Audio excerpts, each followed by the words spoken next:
Iran ও মার্কিন Israel চলমান সংঘাতে হামলা পাল্টা হামলায় দীর্ঘ হচ্ছে হতাহত ক্ষয়ক্ষতির তালিকা। যুদ্ধের প্রভাবে বিশ্বজুড়ে অস্থিরতা ক্রমেই বাড়ছে। আপাত দৃষ্টিতে এই যুদ্ধকে সামরিক কৌশল, ক্ষেপণাস্ত্র সক্ষমতা বা পারমাণবিক ঝুঁকির মানদণ্ডে বিচার করা হলেও এর গভীরে রয়েছে শিয়া রাজনৈতিক ধর্মতত্ত্বের এক শক্তিশালী উপাখ্যান।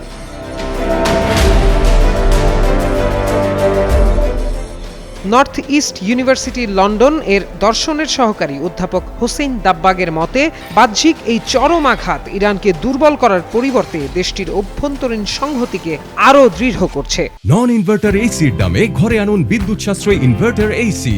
এখন 1.5 টন মাই ওয়ান ইনভার্টার এসি মাত্র 48,900 টাকা পাওয়া যাচ্ছে মিনিস্টার শোরুমে। ইরানের শাসন ব্যবস্থা কেবল একটি আমলাতান্ত্রিক রাষ্ট্র ব্যবস্থা নয়, বরং এটি শাহাদাত বা আত্মত্যাগের আদর্শের উপর দান করানো একটি নৈতিক প্রকল্প। ঐতিহাসিক কারবালার প্রান্তরে ইমাম হোসেনের আত্মত্যাগের যে স্মৃতি শিয়া চেতনায় অমলিন, বর্তমান যুদ্ধকে সেই একই ন্যায় বনাম অন্যায়ের লড়াই হিসেবে তুলে ধরছে তেহরান।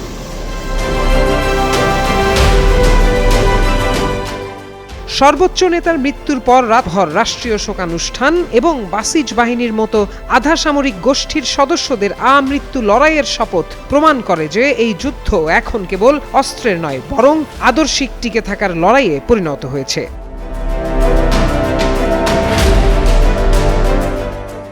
বিশ্লেষকদের মতে পশ্চিমা দেশগুলো মনে করেছিল প্রবল সামরিক চাপ ইরানকে ভেঙে ফেলবে, কিন্তু বাস্তবতা অনেকটাই ভিন্ন। বৈদেশিক আক্রমণ ইরানিদের মধ্যে এক ধরনের অবরুদ্ধ মানসিকতা তৈরি করেছে, যা সাধারণ জনগণের ক্ষোভকে অভ্যন্তরীণ অপশাসনের পরিবর্তে বহিরাগত শত্রুর দিকে ঘুরিয়ে দিচ্ছে। এমনকি যারা বর্তমান শাসনের সমালোচক, তারাও জাতীয়তাবাদ এবং সম্মিলিত শাস্তির ভয়ে বিজাতীয় আক্রমণের বিরুদ্ধে রাষ্ট্রের পাশে দাঁড়াচ্ছে।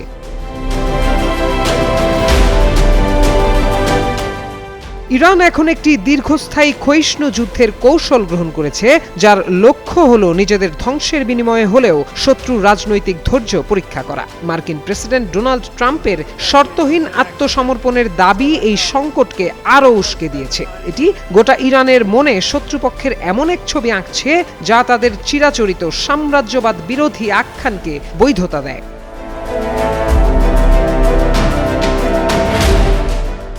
সামরিকভাবে অবকাঠামো বা সেনাপতি হারালেও রাজনৈতিক ধর্মতাত্ত্বিক দিক থেকে ইরান শাহাদাতের নতুন ভাষা খুঁজে পাচ্ছে। এই যুদ্ধের ট্র্যাজেডি হলো, বাইরে থেকে যত বেশি আঘাত করা হচ্ছে, ইরানের ভেতরের সেই মিথ বা আদর্শিক ভিত্তি তত বেশি শক্তিশালী হচ্ছে। শেষ পর্যন্ত এই যুদ্ধ ইরানের বস্তুগত ভিত্তি দুর্বল করলেও এর আদর্শিক টিকে থাকার গল্পকে দীর্ঘজীবী করতে পারে। প্রত্যয় দাস, যুগান্তর নিউজ।